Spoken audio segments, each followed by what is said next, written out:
Hello बच्चों, आज हम लोग क्लास 10th का चैप्टर 2 पॉलिनोमियल्स स्टार्ट करेंगे। पॉलिनोमियल्स को स्टार्ट करने से पहले हम थोड़ा सा इसका इंट्रोडक्शन समझेंगे पहले, ठीक है। चलिए करते हैं। तो बच्चों, पॉलिनोमियल्स को हम p x, p y, p z ऐसे डिनोट करते हैं, ठीक है। पी कैपिटल होगा और अगर एक्स में वेरिएबल एक्स में पॉलिनोमियल होगा तो हम इसको पी एक्स लिखेंगे। अगर वेरिएबल वाई में पॉलिनोमियल होगा तो हम इसको पी वाई लिखेंगे। वेरिएबल जेड में पॉलिनोमियल होगा तो हम इसको पी जेड लिखेंगे। तो ये इसका नोटिफिकेशन है, ठीक है। तो बच्चों, सबसे पहले ना हमने 9th में भी पॉलिनोमियल पढ़ा था, लेकिन एक बार मैं आपको पॉलिनोमियल का जनरल फॉर्म बता देती हूँ, ठीक है। कि if x is a variable, if x is a variable, अगर एक्स कोई वेरिएबल है, ठीक है। N is a natural number, n एक नेचुरल नंबर है। नेचुरल नंबर मतलब काउंटिंग नंबर्स हैं, ठीक है। और A0, A1, A0, A1, A2 dot dot dot, ये सारे क्या हैं? ये सारे हमारे रियल नंबर्स हैं। Are constant, you can say constant, constant है, ठीक है। देन पी एक्स, ये जो हमारा पॉलिनोमियल होगा पी एक्स, इसको हम कैसे डिनोट करेंगे? इसको हम करेंगे ए एन एक्स का power N plus A N minus one X का power N minus one plus A N minus two X का power N minus two plus dot dot dot, last में A one X plus A zero, ठीक है। Where N should not be equal to zero, N zero नहीं होना चाहिए, is called a polynomial, is called a polynomial. ये देख के थोड़ा अजीब लग रहा होगा आप लोग का, पर ये है बहुत ही आसान, ठीक है। चलिए हम इसको एक एग्जांपल से समझते हैं। जैसे हमने ए N minus one, A N minus to, ये सबको हमने कांस्टेंट ले लिया है, ठीक है। फॉर एग्जांपल अगर हमने लिख दिया P X is equals to A five X का power five, A four X का power four, A three X का power three, A two X का power two, A one X plus A zero, ये एक polynomial है। और ये A5, A0, A3 ये सारे कांस्टेंट होते हैं। ये सारे क्या होते हैं? कांस्टेंट। जैसे हमने मान लीजिए इसको लिख दिया 6x का पावर 5 प्लस 4x का पावर 4 प्लस 5x का पावर 3 प्लस 2x का पावर 2 प्लस 3x प्लस 7, ऐसे कुछ भी कांस्टेंट ले सकते हैं हम। A0, A1, A2 को हम कोई भी कांस्टेंट ले सकते हैं, ठीक है। तो ये हमारा एक पॉलिनोमियल बन गया, polynomial in the variable x, क्योंकि यहाँ पे जो वेरिएबल आ रहा है वो क्या आ रहा है? x आ रहा है, तो हम इसको px बोल देंगे। अगर ये ऐसा होता y में तो x की जगह पे ये y वेरिएबल होता। 6y का पावर 5 प्लस 4y का पावर 4 प्लस 5y का पावर 3 प्लस 2y का पावर 2 प्लस 3y प्लस 7, ऐसे करके। तो जिसमें भी पॉलिनोमियल में जो वेरिएबल होगा वो हमें यहाँ पे लिखना होगा ब्रैकेट में। यहाँ पे x वेरिएबल था तो हमने पॉलिनोमियल को px लिख दिया, यहाँ पे y वेरिएबल है तो हम पॉलिनोमियल को py लिख देंगे। इसी तरह से अगर z वेरिएबल में होगा तो हम पॉलिनोमियल को pz से डिनोट करेंगे, ठीक है। तो ये था हमारा पॉलिनोमियल का एक जनरल फॉर्म। अब बच्चों, पॉलिनोमियल के बाद हमें पढ़ना होता है degree of polynomial. Degree of polynomial क्या होती है? तो डिग्री ऑफ पॉलिनोमियल का मतलब होता है जो पॉलिनोमियल का वेरिएबल है उसका highest power, highest power of the variable, highest power of the variable in px, ठीक है। जो भी पॉलिनोमियल में x का या y का या z का जो भी वेरिएबल है उसका जो मैक्सिमम पावर होगा ना उसको हम उसका डिग्री कहेंगे, ठीक है। इसको हम थोड़ा एग्जांपल से समझ लेते हैं। मान लीजिए हमने लिख दिया 5x का पावर 9 प्लस 6x का पावर 3 प्लस 7x का पावर 2 प्लस 3x का पावर 11 प्लस 2x का पावर 6, ऐसे हमने कोई पॉलिनोमियल बना दिया। तो इसमें आप देखिए जो वेरिएबल x है इसका मैक्सिमम पावर क्या है? इसका मैक्सिमम पावर है 11, ठीक है। इसीलिए इसकी डिग्री क्या हो जाएगी? इसकी डिग्री हो जाएगी 11, ठीक है। इसी तरह से अगर हमने लिख दिया 5x का पावर 2 प्लस 3x का पावर 1 प्लस 9, ये एक वेरिएबल है, ये एक पॉलिनोमियल है, तो इसमें मैक्सिमम पावर कितना है? x का 2, तो इसकी डिग्री क्या हो जाएगी? 2। तो हमें बस देखना है कि वेरिएबल का मैक्सिमम पावर क्या होता है, उसी को हम उसकी डिग्री कहते हैं, पॉलिनोमियल की डिग्री कहते हैं, ठीक है। तो आपको पॉलिनोमियल समझ आ गया। पॉलिनोमियल्स में कॉन्स्टेंट्स होते हैं, वेरिएबल्स होते हैं, उसके पावर्स होते हैं, प्लस माइनस से वो जुड़े होते हैं, ठीक है। और डिग्री क्या होती है? Maximum power of the variable is called the degree of polynomial. अब डिग्री के अब हम क्या कहते हैं? टाइप्स ऑफ पॉलिनोमियल्स के बारे में पढ़ेंगे कि टाइप्स ऑफ पॉलिनोमियल क्या होता है। कितने टाइप्स के पॉलिनोमियल हैं, ठीक है, टाइप्स ऑफ पॉलिनोमियल। तो बच्चों देखिए, हम टाइप्स ऑफ पॉलिनोमियल को दो पार्ट्स में डिवाइड करते हैं। एक डिवाइड करते हैं अकॉर्डिंग टू टर्म्स, कितने टर्म्स हैं उस हिसाब से हम पॉलिनोमियल को डिवाइड करते हैं, है ना। Types of polynomial based on number of terms, based on number of terms. एक तो हो गया नंबर ऑफ टर्म्स पे हमने इसको डिवाइड किया, और दूसरा based on degree of polynomial, based on degree of polynomial. Number of terms के हिसाब से हम पॉलिनोमियल को डिवाइड करेंगे और डिग्री के हिसाब से डिवाइड करेंगे, ठीक है, कि पॉलिनोमियल्स की कितनी डिग्री है, ठीक है। तो नंबर ऑफ टर्म्स के हिसाब से हम देखेंगे कि अगर उसमें एक टर्म है, अगर वन टर्म है तो हम उसको क्या कहेंगे, मोनोमियल, ठीक है। अगर टू टर्म्स है तो बाइनोमियल, और अगर थ्री टर्म्स है तो ट्राइनोमियल। समझ गया। हमने टाइप्स ऑफ पॉलिनोमियल को दो टाइप्स में डिवाइड किया है, on the basis of number of terms and दूसरा on the basis of degree of polynomial. तो हम चेक करेंगे कि नंबर ऑफ टर्म्स कितने हैं। अगर एक ही टर्म है तो हम क्या कहेंगे उसको, मोनोमियल। दो टर्म है, बाइनोमियल। थ्री टर्म्स है, ट्राइनोमियल, ठीक है। और बेस्ड ऑन द डिग्री पे हम कैसे इसको डिवाइड करेंगे पॉलिनोमियल को। तो पहला हो जाएगा, अगर किसी पॉलिनोमियल की डिग्री वन है डिग्री तो लीनियर पॉलिनोमियल, टू है डिग्री तो क्वाड्रेटिक पॉलिनोमियल, थ्री है डिग्री तो क्यूबिक पॉलिनोमियल, ठीक है, बेस्ड ऑन डिग्री। तो यहाँ पे जगह नहीं है, हम दूसरे पेज पे करते हैं इसको।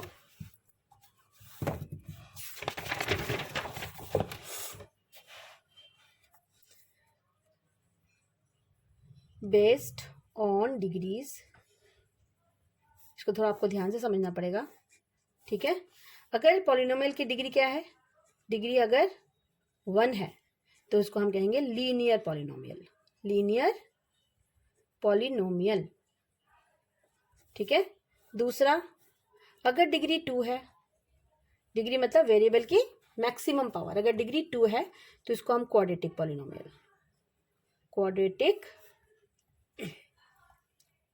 पॉलिनोमियल। और अगर इसकी डिग्री थ्री है तो हम इसको क्या कहेंगे, इसको क्यूबिक पॉलिनोमियल, ठीक है। चलिए एक एक एग्जांपल से समझते हैं। डिग्री वन का मतलब होता है कि अगर पॉलिनोमियल इस फॉर्म में है, ax प्लस बी, इस फॉर्म में अगर पॉलिनोमियल है तो हम कहेंगे कि उसकी डिग्री वन है। ये देखिए वेरिएबल यहाँ पे x है, और x का वैल्यू, x का जो डिग्री है वो क्या है, कुछ भी नहीं दिख रहा है, इसका मतलब इसकी डिग्री वन है। जब आपको कोई डिग्री नहीं दिखे तो समझ जाना कि उसकी डिग्री वन है। तो डिग्री वन का मतलब है कि भाई लीनियर पॉलिनोमियल है। फॉर एग्जाम्पल हमने लिख दिया 2x प्लस 6, ये एक लीनियर पॉलिनोमियल है ना। 7x प्लस 9, ये एक लीनियर पॉलिनोमियल है। 3x माइनस 1, ये एक लीनियर पॉलिनोमियल है।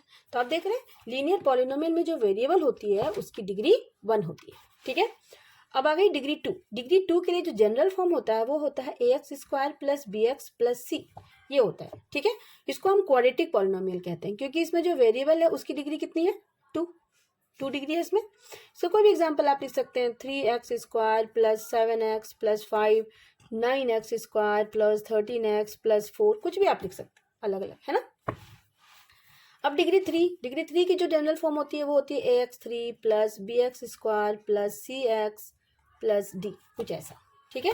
डिग्री थ्री में जो मैक्सिमम पावर होगी वो क्या हो जाएगी, 3 हो जाएगी। जैसे 4x का power 3, 5x square, 3x plus 7, ऐसा कुछ भी आप लिख सकते हैं, अलग अलग एग्जाम्पल्स दे सकते हैं, ठीक है। तो हमें जो यहाँ पे बेसिकली पढ़ना है वो डिग्री टू वाला ही पढ़ना है, क्वाड्रेटिक पॉलिनोमियल। बट हमें थोड़ी सी नॉलेज होनी चाहिए, तो हमने आपको तीनों बारे में बता दिया। अब एक और चीज़ जो बहुत ही इंपॉर्टेंट है, जो आपको नोट कर लेनी है। नोट क्या करनी है, तो नोट ये करनी है, एक पॉलिनोमियल में जितनी डिग्रीज होती हैं उतनी ही उसके सोल्यूशंस होते हैं, ठीक है। Number of degrees is equal to number of solution of a polynomial, इसका मतलब समझिए। और इसी नंबर ऑफ सॉल्यूशन को हम क्या बोलते हैं, नंबर ऑफ सॉल्यूशन को ही हम जीरोज ऑफ पॉलिनोमियल बोलते हैं। इसको क्या कहते हैं हम, zeros of polynomial. Zeros of polynomial का मतलब होता है कि वेरिएबल की वो वैल्यू निकालना, जब वेरिएबल की उस वैल्यू को आप पुट करोगे तो px जीरो हो जाएगा। इसको हम जरा समझते हैं जीरो ऑफ पॉलिनोमियल क्या होता है। ठीक है, जरा हम इसको अच्छे से समझ लेते हैं कि जीरो ऑफ पॉलिनोमियल किसको कहते हैं। जीरोज ऑफ पॉलिनोमियल, हमने एक एग्जांपल ले लिया, मान लीजिए हमने लिख दिया 3x minus 1 is equals to 3x minus 1। ये हमारा एक, मान लीजिए एक लीनियर पॉलिनोमियल हमने लिया है 3x माइनस 1। ठीक है, और आपसे कहेगा what is the zero of this polynomial, है ना, find the zero of px का जीरो निकालो। तो इसका मतलब है x की वो वैल्यू डालो जो डालने से ये जीरो हो जाए, x की वो वैल्यू डालो जिसको डालने से ये जीरो हो जाए। तो हमें कैसे पता चलेगा कि x की कौन सी वैल्यू डालने से ये जीरो हो जाएगी, तो हम क्या करेंगे, जो हमारा पॉलिनोमियल गिवन है ना 3x minus 1 equal to zero कर दो। तो ये हो जाएगा 3x equal to 0 plus 1, so 3x is equals to 1, so x equal to 1/3। यानी जब आप x की वैल्यू 1/3 डालोगे यहाँ पे तो px क्या हो जाएगा, जीरो हो जाएगा। देखिए डाल के देखते हैं, 3x माइनस 1 था हमारे पास, 3 इंटू 1/3 माइनस 1 कर देते हैं, 3 cancels out, so 1 minus 1 that is zero. यानी तब हमारा px क्या हो गया, px की वैल्यू हमारी जीरो आ गई। कब, जब हमने x की वैल्यू 1/3 डाला। सिर्फ और सिर्फ जब हम x की वैल्यू यहाँ पे 1/3 डालेंगे तभी हमारा px जीरो होगा। इसका मतलब है हमें एक ही नंबर ऑफ जीरोज मिल रहा है। क्यों, क्योंकि ये एक लीनियर पॉलिनोमियल था। लीनियर पॉलिनोमियल की डिग्री क्या होती है, 1 होती है, तो उसके नंबर ऑफ जीरोज भी 1 ही होंगे। ठीक है, तो आपको ये याद रखना है कि डिग्रीज ऑफ पॉलिनोमियल, ठीक है, नंबर ऑफ डिग्रीज, जितने नंबर ऑफ डिग्रीज होंगे उतने ही नंबर ऑफ जीरोज भी होंगे। ठीक है, अगर 1 होगा नंबर ऑफ डिग्री तो 1 ही उसका जीरो होगा। तो ये आपको थोड़ा याद रखना है। उसके बाद हम आते हैं थोड़ा सा और आगे। इसमें क्या है कि कई बार आपको ना ग्राफ देगा, ग्राफ देकर कहेगा कि देखो ग्राफ देखकर बताओ कि नंबर ऑफ जीरोज कितने हैं, है ना। To find number of zeros by seeing the graph, यानी ग्राफ देखकर आपको बताना है कि नंबर ऑफ जीरोस कितने होंगे। ठीक है, तो बच्चों देखो नंबर ऑफ जीरोस अगर आपको ग्राफ देखकर पता करना है, मान लीजिए आपको ऐसे एक ग्राफ दे देगा, ठीक है, और इधर से एक लाइन ऐसी दे दी आपको ऐसे, ठीक है, आपको कहेगा बताओ नंबर ऑफ जीरोस क्या होगा। तो आपको कुछ नहीं करना, ये एक्स एक्सिस को ध्यान से देखना है, इस एक्स एक्सिस को ध्यान से देखना है और देखना है ये जो हमारा ग्राफ है उस एक्स एक्सिस को कितने पॉइंट पे कट कर रहा है। अगर ये ग्राफ एक्स एक्सिस को यहाँ पे देखिए सिर्फ एक ही पॉइंट पे कट कर रहा है तो इसमें नंबर ऑफ जीरोस क्या हो जाएंगे, नंबर ऑफ जीरोस हो जाएंगे 1। ठीक है, अगर हमारा ग्राफ ऐसा है, ठीक है, ऐसा, तब आप देखिए एक्स एक्सिस को ये कितने जगह पे कट कर रहा है, एक यहाँ पे और एक यहाँ पे, 2 जगह पे कट कर रहा है।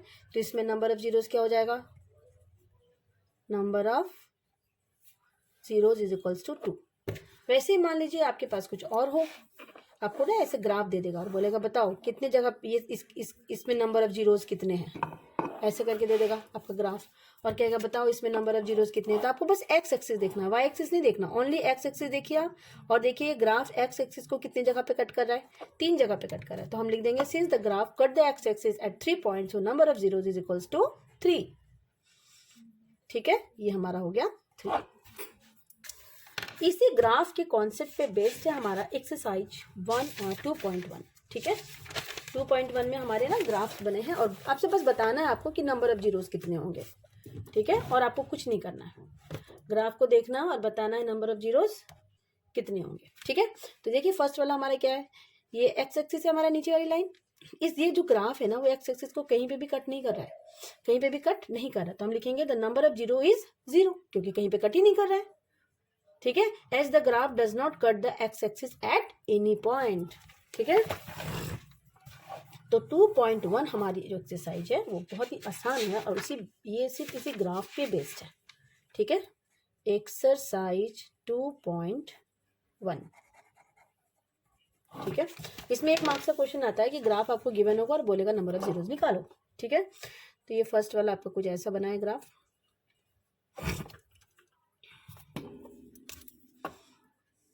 ये देखिए ऐसा ग्राफ बना हुआ है। तो आप देखिए हमारा एक्स एक्सिस तो ये है और ये ग्राफ एक्स एक्सिस को कहीं पे भी कट नहीं कर रहा है, तो हम क्या लिखेंगे, हम लिखेंगे द नंबर ऑफ, मैं 1-2 क्वेश्चन का बस लिख के आपको बता दे रही हूँ, बाकी आप खुद से लिख लेना। The number of zeros is 0, ठीक है, as the graph does not cut the x axis at any point, as the graph does not cut the x-axis at any point। ऐसे ही आपको लिखने हैं सारे के आंसर्स। ठीक है, 1-2 क्वेश्चन मैं कर देती हूँ, उसके बाद आप खुद से कर लेना।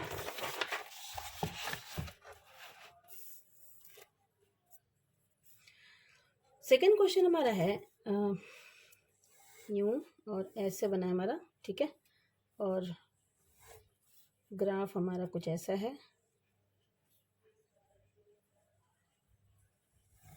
कुछ ऐसा। ठीक है, तो अब आप ध्यान से देखिए एक्स एक्सिस हमारा कौन सा है, ये हमारा एक्स एक्सिस है, ये हमारा एक्स एक्सिस है, और यहाँ पे 1 पॉइंट पे इसको कट कर रहा है। ये कितने पॉइंट पे कट कर रहा है, 1 पॉइंट पे। तो हमारा नंबर ऑफ जीरोज क्या हो जाएगा इसमें, 1। तो हम लिख देंगे कि number of zero is 1 as the graph cut x axis at only 1 point. ठीक है, यहाँ पे सिर्फ कट कर रहा है। ठीक है, तो लिखने का तरीका वही है, the number of zeros, the number of zeros is 1 as the graph intersect लिख सकते हो आप, कट लिख सकते हो, एक ही बात है, intersect the x axis at only 1 point.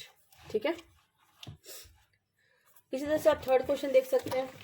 Third question में देखिए, बुक में से मैं बता देती हूँ आपको, यहाँ पे एक्स एक्सिस को 1, 2, 3 पॉइंट पे कट हो रहा है। कितने पॉइंट पे, 3 पॉइंट पे। तो 1, 2, 3, देखिए यहाँ पे ये 1 हो गया, ये 2 हो गया, ये 3। तो हम लिखेंगे यहाँ पे नंबर ऑफ जीरोज इज 3। ठीक है, नेक्स्ट क्वेश्चन पे आते हैं हम। यहाँ पे देखिए एक्स एक्सिस को कितने पॉइंट पे कट करा है, 1, 2 पॉइंट पे कट करा है, तो नंबर ऑफ जीरोज इसमें 2 हो जाएगा। इसमें देखिए 1, 2, 3, 4 पॉइंट्स पे एक्स एक्सिस को कट करा ये ग्राफ, इसलिए इसमें नंबर ऑफ जीरोज कितने हो जाएंगे बच्चों, 4। इसलिए से लास्ट वाला देखिए 1, 2, 3 पॉइंट पे इसको टच कर रहा है, तो इसमें भी आपका नंबर ऑफ जीरोज 3 हो जाएंगे। तो ये बहुत ही आसान सा क्वेश्चन था, जो एक्सरसाइज 2.1 था हमारा। एक्सरसाइज 2.1 हमारा कंप्लीट हो गया है।